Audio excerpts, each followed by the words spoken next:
Lasismu Ambon gelar aksi damai dan galang dana untuk Palestina.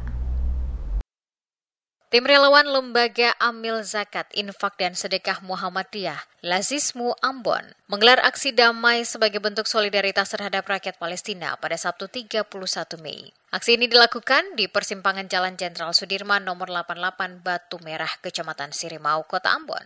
Tepat di depan salah satu hotel yang dinilai sebagai lokasi strategis dan ramai. Koordinator lapangan aksi Hashim Fatsei menjelaskan bahwa kegiatan tersebut merupakan wujud kepedulian terhadap krisis kemanusiaan yang terjadi di Palestina. Aksi ini juga bertujuan mengajak masyarakat Kota Ambon untuk menunjukkan simpati dan empati terhadap penderitaan rakyat Palestina. Menurut Hashim, pihaknya ingin mendorong pemerintah pusat melalui Kementerian Luar Negeri agar lebih aktif dalam upaya penyelesaian konflik di Palestina. Selain menyerukan solidaritas, aksi ini juga diisi dengan penggalangan dana yang akan disalurkan kepada warga Palestina guna membantu kebutuhan mereka, baik secara moral maupun material.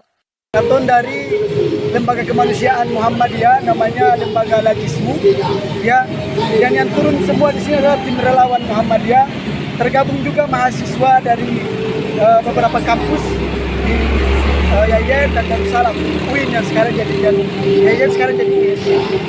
Terkait dengan aksi ini adalah aksi solidaritas, bagaimana Katom menyuarakan persoalan genosida yang ada di Palestina, kakak.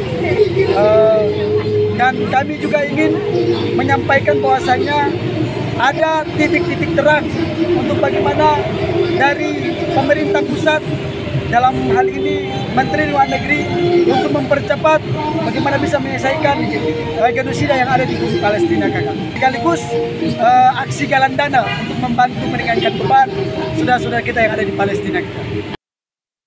Hashim berharap masyarakat Ambon dapat turut serta menyalurkan bantuan sebagai bentuk dukungan kemanusiaan terhadap korban konflik di Palestina.